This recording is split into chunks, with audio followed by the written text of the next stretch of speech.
नमस्कार शिक्षक साथियों, राष्ट्रीय मेंस कब मेरिट छात्रवृत्ति चयन परीक्षा सत्र 2024-25 हेतु कक्षा 8वीं में अध्ययनरत बच्चों के रजिस्ट्रेशन का कार्य प्रारंभ हो चुका है।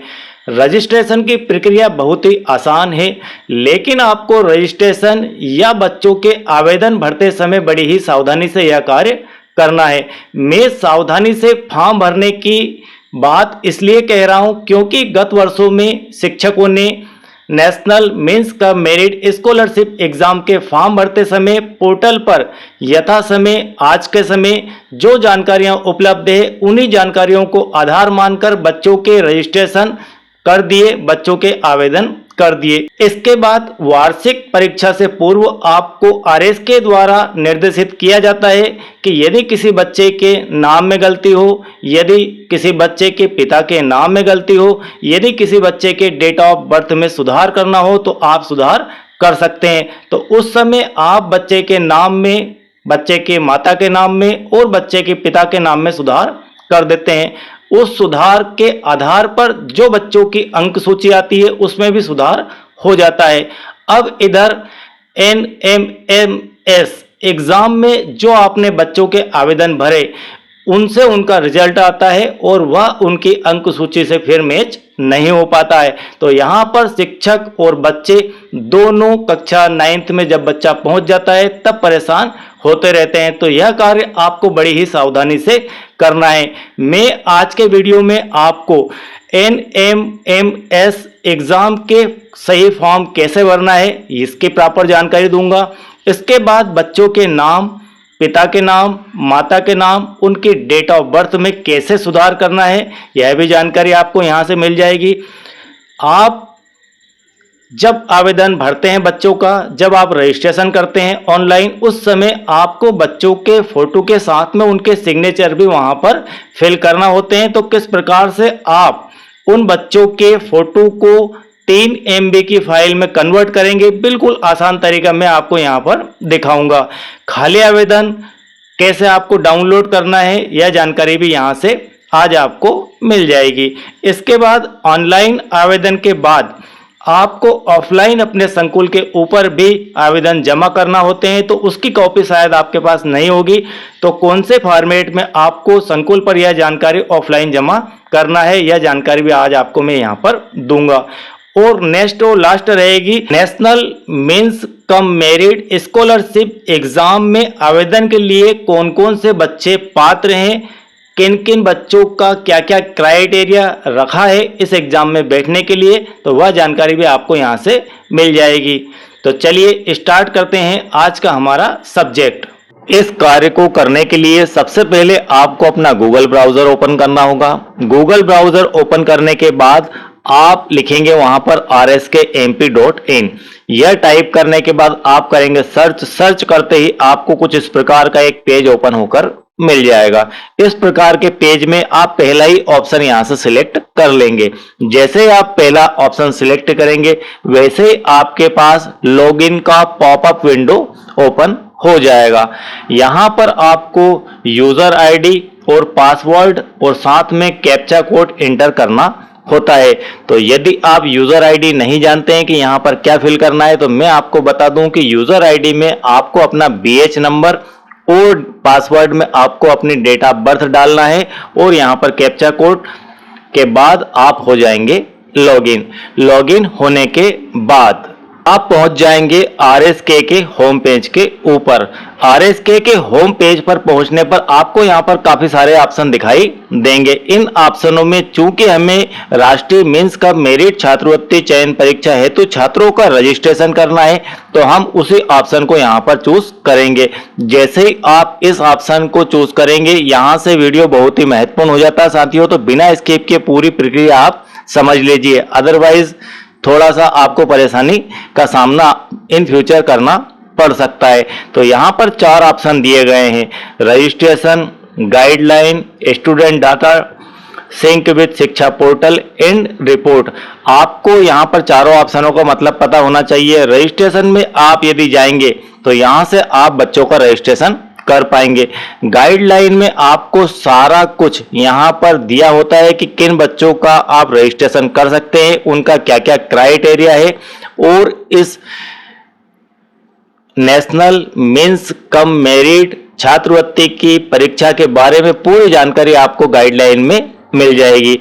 और तीसरा जो ऑप्शन है स्टूडेंट डाटा सिंक विद शिक्षा पोर्टल, इसका यहाँ पर यह मीनिंग है। और यह ऑप्शन कहाँ काम आता है? यह ऑप्शन तब काम आता है जब आप बच्चों के रजिस्ट्रेशन करने जाएंगे, कक्षा का मिलान करेंगे कि मान लीजिए कि आपके पास 40 बच्चे दर्ज है शिक्षा पोर्टल के ऊपर और यहाँ पर 35 बच्चे ही दिखाई दे रहे हैं। उस स्थिति में आप इस ऑप्शन का उपयोग करके उन 5 बच्चों को भी यहाँ पर ऐड कर सकते हैं। और रिपोर्ट का जो ऑप्शन होता है, यह ऑप्शन यह बताता है कि कितने बच्चों का रजिस्ट्रेशन अब तक किया जा चुका है आपके ब्लॉक में, आपके डिस्ट्रिक्ट में, आपके क्लस्टर के अंदर, आपके जनशिक्षा केंद्र के अंतर्गत। तो यहाँ से हमारा जो आज का वर्क है वह है राष्ट्रीय मेंस कम मेरिट छात्रवृत्ति के रजिस्ट्रेशन करना, बच्चों के आवेदन ऑनलाइन करना। तो जैसे ही आप इस ऑप्शन को लेंगे, इस ऑप्शन को लेते ही आपके पास कुछ इस प्रकार का पेज ओपन होकर मिल जाएगा। इस प्रकार के पेज में यहाँ पर आपको सबसे पहले 10 लिखा है, यहाँ पर 100 के आगे यहाँ पर 10 लिखा है। तो आप अपने स्कूल के समस्त बच्चों को एक साथ यदि देखना चाहते हैं तो यहाँ से आप उनकी संख्या भी बढ़ा सकते हैं, 10 से 50 या 100 भी कर सकते हैं। उसके बाद यहाँ पर 2 महत्वपूर्ण और IMP ऑप्शन दिए गए हैं। इन ऑप्शनों का बहुत ही महत्वपूर्ण रोल है। जनरली हम सीधे सीधे काम करना स्टार्ट कर देते हैं और हमारी सूची को डाउनलोड नहीं करते हैं। तो सबसे पहले यहाँ से आपको एक्सेल पर क्लिक कर लिस्ट को डाउनलोड कर लेना है। वो इसलिए कर लेना है क्योंकि अब आप कुछ डाटा में सुधार भी करेंगे, तो आपको पता होना चाहिए कि हमने क्या डाटा था और उसे क्या बनाया है, क्या सुधार किया है। ठीक है। और इसके बाद आप नीचे की तरफ देखेंगे तो बच्चे की सारी इंफॉर्मेशन आपको देखने को मिल जाएगी। और यहाँ पर लास्ट में एक ऑप्शन आपको दिखाई देगा, एक टिक लगा हुआ बॉक्स एक्शन के ऑप्शन के नीचे। तो यहाँ पर टिक लगे बॉक्स को आप क्लिक करेंगे। आप चाहते हैं कि इस बच्चे का आप रजिस्ट्रेशन करें, जरूरी नहीं कि आप सारे बच्चों का यहाँ पर इस एग्जाम के लिए रजिस्ट्रेशन करें। जिस भी बच्चों का आप रजिस्ट्रेशन करना चाहते हैं उस बच्चे को यहाँ पर क्लिक का निशान दबाकर ओपन कर सकते हैं उसका फॉर्म। जैसे ही आपने यहाँ से क्लिक का ऑप्शन लिया वैसे ही फॉर्म ओपन हो जाएगा। जैसे ही आपने टिक बॉक्स में क्लिक किया वैसे ही कुछ इस प्रकार का एप्लीकेशन फॉर्म ओपन होकर मिल जाएगा संबंधित बच्चे के लिए। यहाँ पर आपको डैशबोर्ड देखने को मिल जाएगा, यहाँ पर उस बच्चे की समग्र आईडी देखने को मिल जाएगी और यहाँ पर स्कूल का नेम भी आपको देखने को मिल जाएगा। ये 3 ऑप्शन पहले से फिल किए हुए आपको यहाँ पर मिल जाएंगे और इन्हें आप चेंज नहीं कर सकते हैं। अब बात आती है चेंजेबल ऑप्शन की, और क्यों चेंज करना है और किस प्रकार से चेंज करना है, बड़े ही ध्यान से यहाँ से आप इस बात को समझ लेना। स्टूडेंट का नेम यहाँ पर आपको फिल किया हुआ मिल जाएगा। यदि आप चाहते हैं कि स्टूडेंट का नाम में आपका सरनेम नहीं है और हम सरनेम ऐड करना चाहते हैं तो आप बच्चे का यहाँ से सरनेम ऐड कर सकते हैं। लेकिन इस काम को करने से पहले आप समस्त उसके जो डॉक्यूमेंट्स है उससे एथेंटिक जानकारी जुटाने के बाद ही यहाँ पर कोई चेंज करें। यदि आप यहाँ पर चेंज करते हैं तो पोर्टल पर सद्दूर यह चेंज हो जाएगा। तो इसकी रिस्पॉन्सिबिलिटी आपकी बनती है, लेकिन हमें सही काम करना है तो यहाँ पर कुछ चेंज तो करना होंगे। इसके बाद डेट ऑफ बर्थ ये भी चेंजेबल होती है, इसे भी आप चेंज कर सकते हैं। तो बच्चे का जो भी एथेंटिक डाटा है उसके डेट ऑफ बर्थ के जो सर्टिफिकेट है उससे मिलान करने के बाद और आपके स्कॉलर से मिलान करने के बाद आप चाहते हैं कि यहाँ पर जो डेट ऑफ बर्थ लिखी हुई है वह गलत है और हमारे स्कॉलर में यह लिखी है तो हमें यह करना है, तो आप बिल्कुल 100% यहाँ से चेंज कर सकते हैं। इसके बाद बच्चे की क्लास देखने को मिल जाएगी। बच्चे का यहाँ पर आपको मीडियम सिलेक्ट करना है, ये ऑप्शन दिए गए हैं सिलेक्ट करने के लिए। तो जिस मीडियम में बच्चा पढ़ रहा है, जिस मीडियम में बच्चा एग्जाम देना चाहता है वह मीडियम आप यहाँ से सिलेक्ट कर लेंगे। इसके बाद यहाँ पर बच्चे का जेंडर ऑलरेडी लिखा हुआ आपको मिल जाएगा, और यदि आपके पास ये गलत जानकारी है तो आप इसे भी चेंज कर सकते हैं।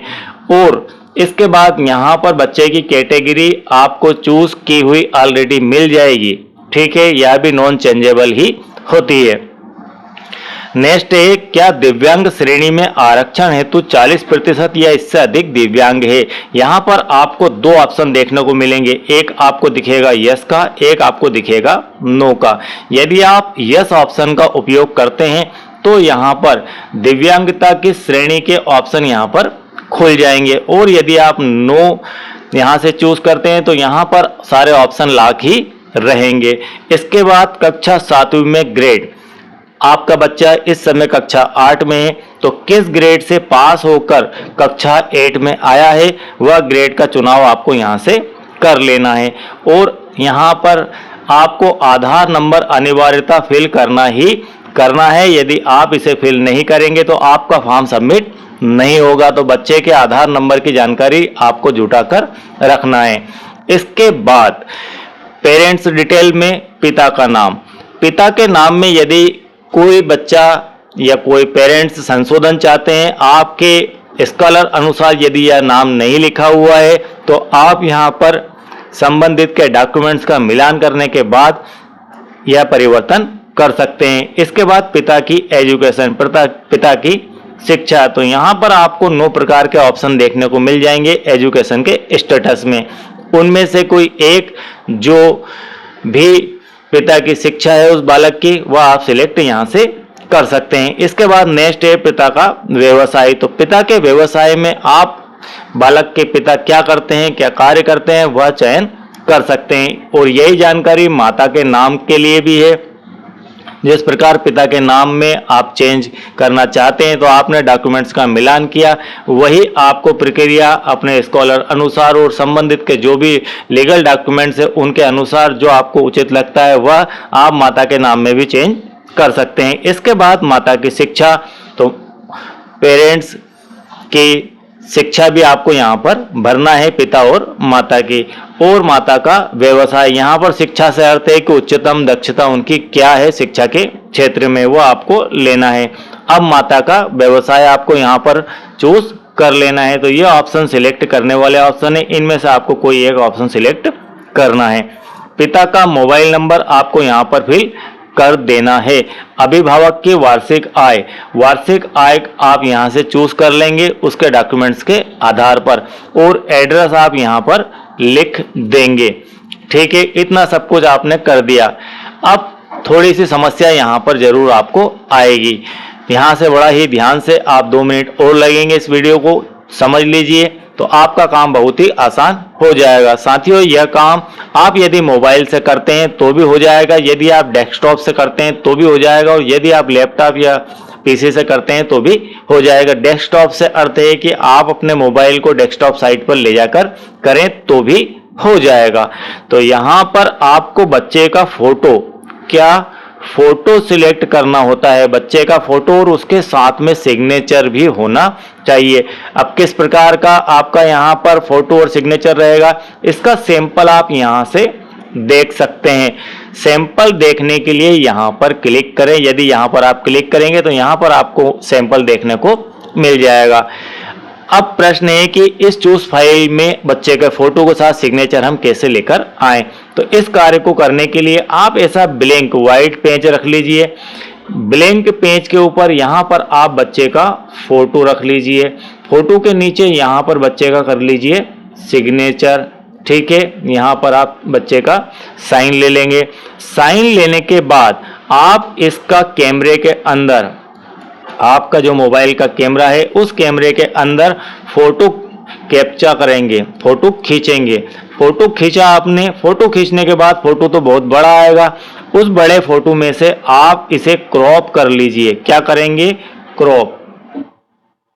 आप उसे करेंगे क्रॉप। क्रॉप मतलब उसे काटेंगे। आप बेहतर जानते हैं कि जैसे ही आप उस फोटो को लेंगे और फोटो खेलने के बाद वह गैलरी में जाएगा, और गैलरी में जाने के बाद आप उसको क्रॉप कर सकते हैं। तो यहाँ पर आप उसे क्रॉप कर लेंगे।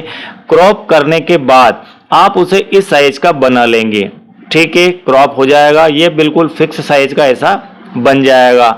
अब इस फोटो को आप सेव कर लीजिए। सेव करने के बाद आप वापस से चूज फाइल पर आइए।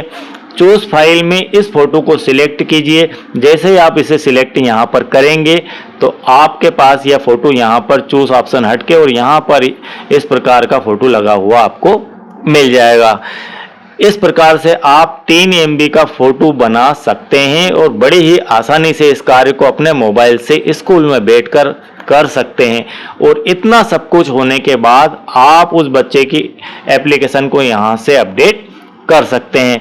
आप अपडेट कर देंगे, जहां पर बच्चे की लिस्ट थी वहां पर यह बच्चे का कलर चेंज हो जाएगा और पूरी पट्टी नीले कलर से वहां पर दिखाई दे जाएगी। इसका अर्थ है कि आपका रजिस्ट्रेशन कंप्लीट हो चुका है। और साथियों, इसी प्रक्रिया को फिर से हमें दोहराना है दूसरे बच्चे के लिए। आई होप कि आपको बच्चे के रजिस्ट्रेशन का तरीका पूरी तरह से समझ में आ गया होगा। यदि यह वीडियो आपको बेहतर लगे तो आप एक लाइक कीजिए और यदि आप चैनल के साथ नए हैं, आप मुझे पहली बार देख रहे हैं, सुन रहे हैं, तो आप इस चैनल को सब्सक्राइब जरूर कीजिए। और यूडाइस से संबंधित किसी भी प्रकार की कोई समस्या है तो प्लेलिस्ट के अंदर काफ़ी सारे वीडियोस आपको दिए गए हैं और समय समय पर मैं प्रत्येक एजुकेशन संबंधी समस्याओं का सॉल्यूशन आपके लिए लाता रहता हूं। Thank you very much.